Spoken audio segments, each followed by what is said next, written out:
So welcome everybody to this episode of the Ninth Grade Experience podcast. We are here again, back in the building for the second week in a row, getting used to life back here at Emmaus High School within the building. And this week we have a new guest to the show, somebody who might help us out with some of the extracurricular activities that will go on at the high school this year and kind of give us some feedback on that. So today we have Assistant Athletic Director Matt Spengler. So Mr. Spengler, thanks for joining us today on the show. You're welcome. Thanks for having me. So we always ask new guests to the show to talk about their ninth grade experience. And like we always qualify it for the adults. You don't have to say what year. You don't have to say what school. We were talking before we came on, and maybe it's better for you not to divulge the school, but you can if you want. You can infer from whatever you want from that statement. But what was your ninth grade experience like? I went to a school district up the road, and when I first started there in ninth grade, it was the first year that the building was constructed. It was a brand new building, pretty big, and when I walked in there with 3,000 kids, it was pretty intimidating. Luckily, I was involved in activities and sports really helped me out freshman year to gain new friends and stuff like that, but. Yeah, it was pretty difficult transitioning from 8th grade to ninth grade, going from a smaller building to a larger building, and especially with the older kids at that school. So it was a brand new building, and I was the first class to go all 4 years and graduate from that building. Yeah, I was going to say from my knowledge of that school up the road there, was that was the first year that all 4 of the high school grades were together, right? Yeah, I believe so. Actually, I believe so. I forget how they had it organized at that time. But they turned the old high school into a middle school. So do you remember like when you were in ninth grade and we're going to talk about your role in like overseeing like the clubs and the activities and stuff, like was there something in ninth grade that you joined or a sport that you played that was like significant that maybe carried through high school for you, or like a significant activity that you got yourself involved with that kind of maybe not necessarily shaped your direction or your future direction, but something that, you look back on and be like, wow, I got involved with that and it kind of really led me on a path for high school? Yeah, for me, it was definitely wrestling. I wrestled all 4 years in high school and then wrestled in college, then coached for 11 years. And just a work ethic that sport in particular instills in you. It helps you years down the road in your job and, just in your life, dealing with your kids and your marriage. And when you go through difficult times, I always go back to my wrestling days of those practices and overcoming adversity. And then also in clubs as well. I was involved in the German club. I'm still Facebook friends with my German club advisor, German teacher, Frau Cortazzo, her name was. And she was definitely a special person in my life, and I really enjoyed that club.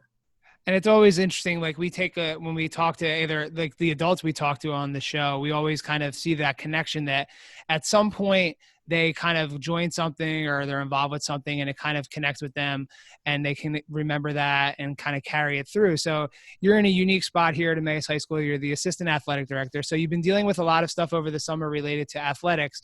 But at the beginning here, we're going to talk more about the clubs and activities side. So, talk to us a little bit about like what that has looked like throughout the summer and kind of where we're at with clubs and activities here at the high school as we start the school year, because we talk every year about getting involved and, finding that group of people, whether, whatever your interests are, and it kind of makes the big school smaller. But what is that like? How has that progressed through the summer, and what is that going to look like here at the start of the school year? So it changed a lot.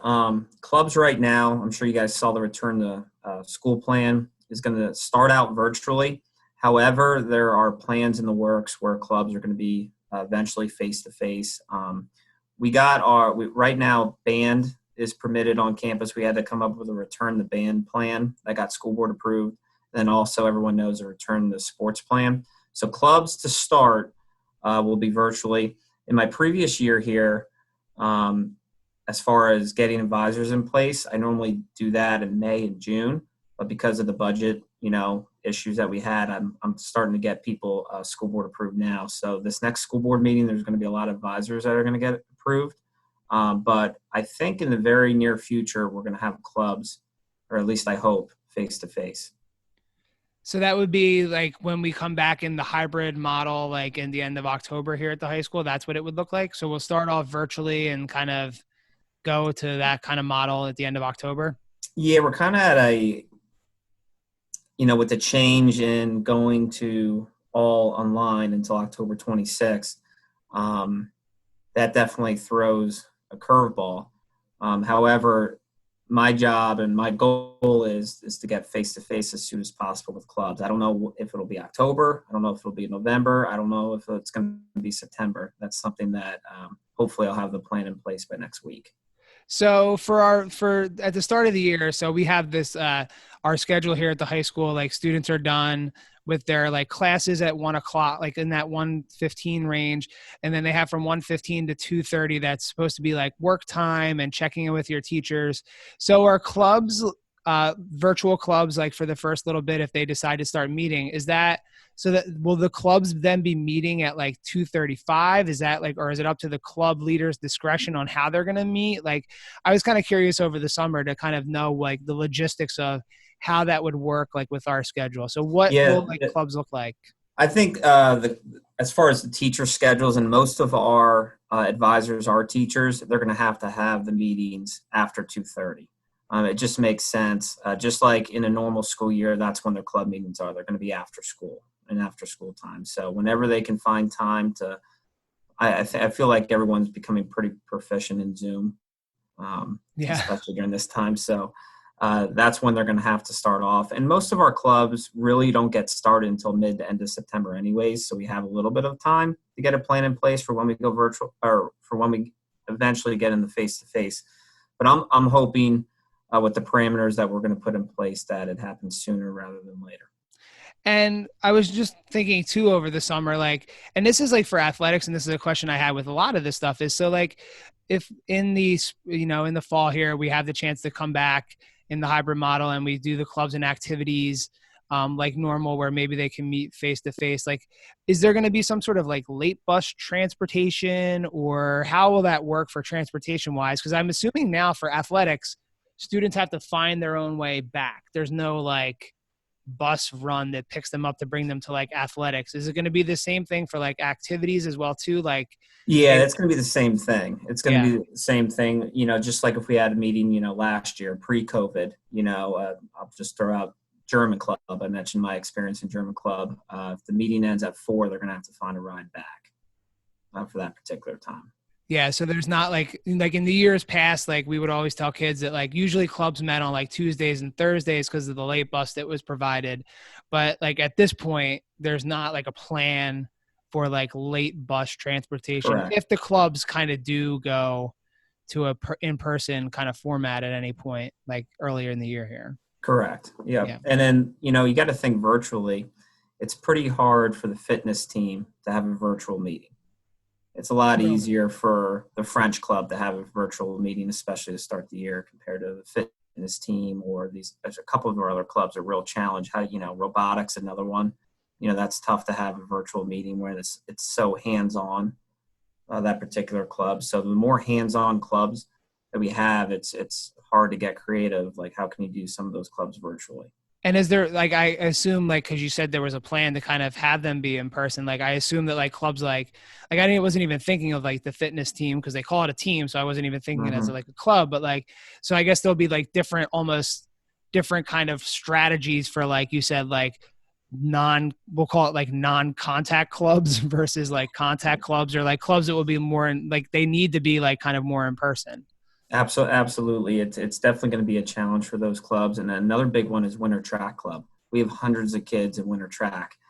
And with that 25 person limit right now that we're dealing with in volleyball, the mandate from the governor where you can only have 25 people in a given space for an event, that's tough to overcome. So we're definitely eventually going to have to get creative if that mandate is still in place.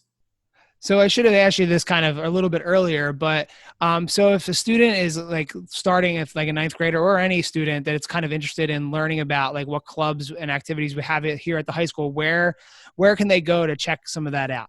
All right, so you would go to the East Penn School District homepage, go to departments, and there's a drop-down menu. And on that drop-down menu is athletics and activities. So we have a up-to-date website for all sports and activities on there.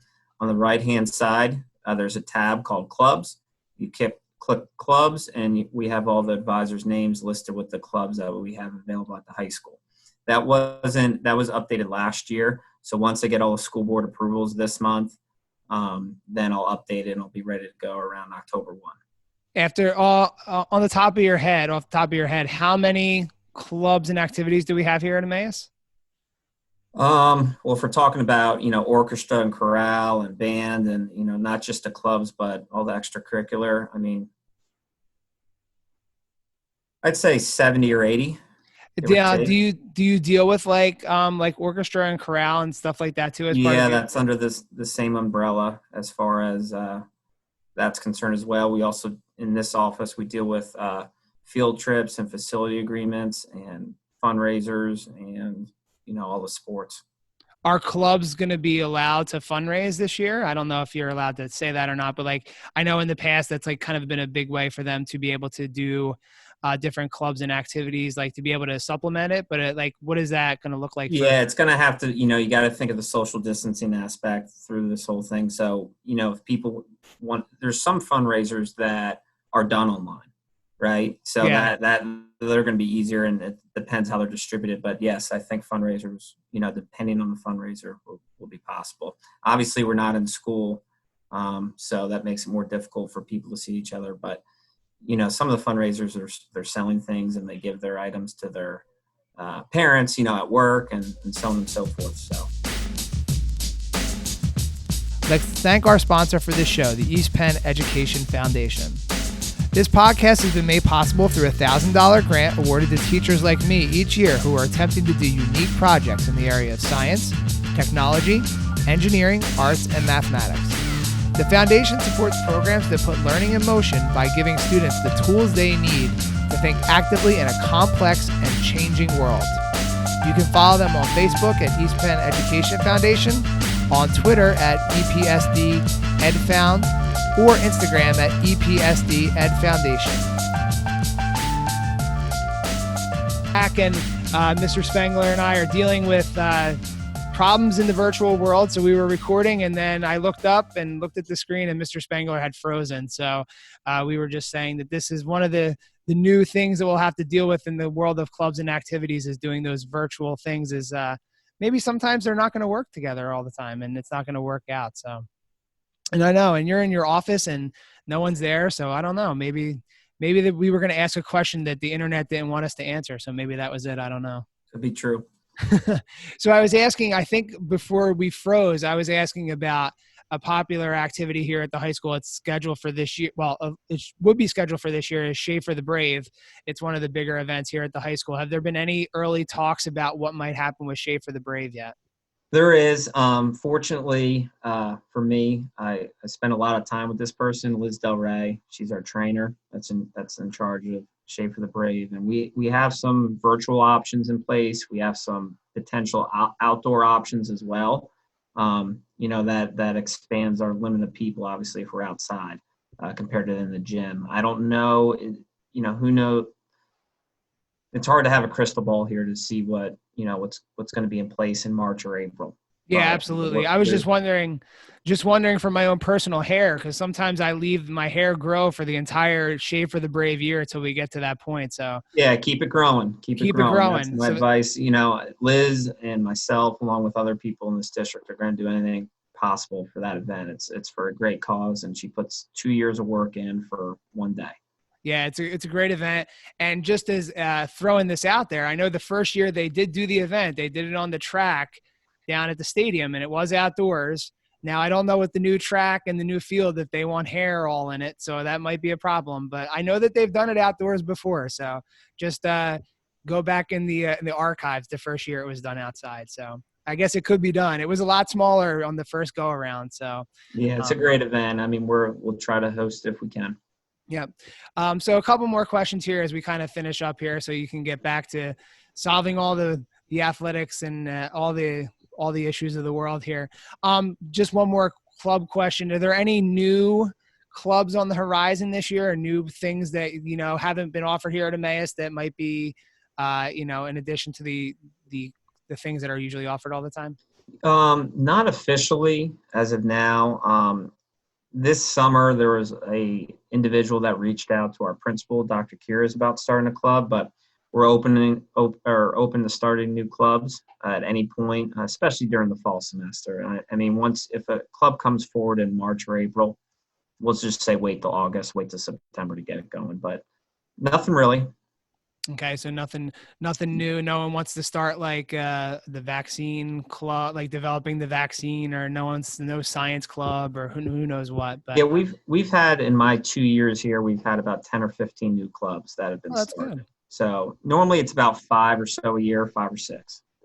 Okay, so we'll end, since you also deal with athletics too. Now, this, practices and stuff have kind of already started or will be starting soon here. So if you're a fall athlete, you are pretty much geared into what you've been needing to do for a while here. But, we've had lots of issues going back and forth with the governor, the PIAA, the school district, everything else. But as of right now, athletics are a go. I saw there was a football schedule that came out either like late last week or early this week. So it looks like, we're looking to play that kind of stuff. So what has it been like for you as the assistant athletic director, kind of through this entire process too, and kind of, riding the ups and downs, and, wanting to have kids out on the field, but wanting them to be safe and all the other stuff?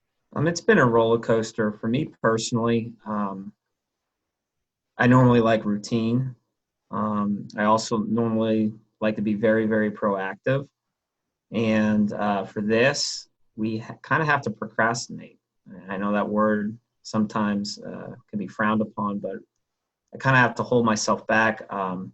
Not even in the sports realm, but just for example, I also am in charge of picture day. And I had 4 days reserved in September and 4 days reserved in October, and had to cancel 8 days of picture days. And now we're going to be running picture day in November. And a lot goes behind that event. So there's just a lot of changes. So instead of doing 1 day of picture day in September every year, we had 4 planned because of the hybrid model. So that's going to continue for November. I'd say, I saw Mr. Fortier last week. I'd say work-wise, probably triple or quadruple the amount of what, because you're planning for 4 picture days now. Yeah, it's not as easy as just planning for, normal football, normal sports, normal clubs. It's like, you got it on autopilot, kind of like you were saying. Yeah. But now it's like you have to deal with all these other outside issues that really are out of your control. And then going for sports, schedules, we normally have our scheduling meeting in conference every January. And my schedules and our schedules are done by March. Well, they're not done right now. It's September 2nd. So, for the fall, we have a meeting tomorrow where hopefully they'll all be finalized, and we'll get all the schedules out by Friday. So that's where we're looking at with all levels, not just the high school. Now, I know I saw on the EHS athletics Twitter feed that golf started yesterday. Was it yesterday? Yeah, that was my video. Yep. So it must have been nice to be out there to kind of see them, starting off the season. So golf is started. Can you kind of just give us a quick rundown of everything starting then? Yeah, I'll give you a rundown. Official practices have started in we're just talking high school, every high school sport, official practices except for football. Football is starting in a couple of days, their first official practice. Competitions have started in golf and tennis around the area. Unfortunately, we had to reschedule a tennis event. There was a conflict with another school. So tennis is getting underway tomorrow. Cross country gets going officially. I believe it's September 15th, I think, is our first competition. Girls volleyball, boys and girls soccer, and field hockey are the end of September, along with football shortly thereafter. So that's kind of the rundown for fall sports. I don't think I missed any. And then I'm going to just assume that they have not, well, I'm sure you've probably begun thinking about it, but like winter sports stuff, or I'm sure there's planning. And so there's already planning. I think I've talked to just about every winter coach so far. Off-season workouts, preseason workouts are going to get underway for a lot of those programs already in September. Uh, So their first official practices aren't until November, but we have to come up with creative plans because, as you know, most of the winter sports, if not, well, all of them are inside. yep. Yeah, I have a middle school son who's going to be in 7th grade that's, looking for the basketball information. Not that I'm trying to poke it from you now, but, they're looking for that kind of stuff. So it'll be really interesting to see. Like, I know we received some notification from a couple of the youth groups that, like, it's all contingent upon, like, East Penn School District being allowed to, like, use their gyms and other stuff like that. So a lot of different organizations are looking for those winter things as well, too. So I'm sure, you're still planning the fall here. The winter is coming pretty quickly. So I'm sure you're just constantly in a state of all over the place and trying to figure it all out. Yeah, you just got to evolve and, become a problem solver and figure it out. I mean, it is what it is. You're dealt a hand and you got to overcome it. All right. So I think we kind of gave a lot of good information to our students and 9th graders. So if they're interested, they can go find on the EHS Athletics website there on their clubs. They'll find that there. If you want to follow what EHS Athletics are doing, EHS Athletics on Twitter. Are you guys on like Instagram or anything else like that? No, Twitter's all we can handle here. Yeah. Yeah. So, and then I know that just out of personal connections, I've been I worked with Zach Connor last year. So the Hornet and the Hornet's ready to come back and make a reappearance here in 2021. That's the rumor. That's what I'm hearing. So we'll have to wait and see the new Hornet and, who's going to be inside the costume there. So hopefully they'll be able to be out there. And I don't know if they're included in the people that are allowed at the football games, but hopefully the Hornet will be out there and at the other athletics that they can make it to. So anything else that students should be aware of from things that are coming out of your office, Mr. Spengler? No, just know clubs will probably be finalized, all the school board approvals, worst case in October. And that website will be updated in the next month or so. So that's where we're at with clubs. And if people are looking for your office, if they need to get information, they're not going to be here much longer. But when they come back, you guys are located right next to Mr. Fortier's office up there near the Horseshoe where, you can get let off in the morning. So if you need anything when you're back at school or you're dropping papers off, the athletics office is right there. So yeah. So thanks a lot for coming on with us today. Really appreciate it. And good luck with planning and implementing all this stuff. I'm sure it's crazy and I'm sure a lot of people are pulling at you from each direction. So thanks for taking a couple minutes out to talk to us today. You're welcome. Thanks again.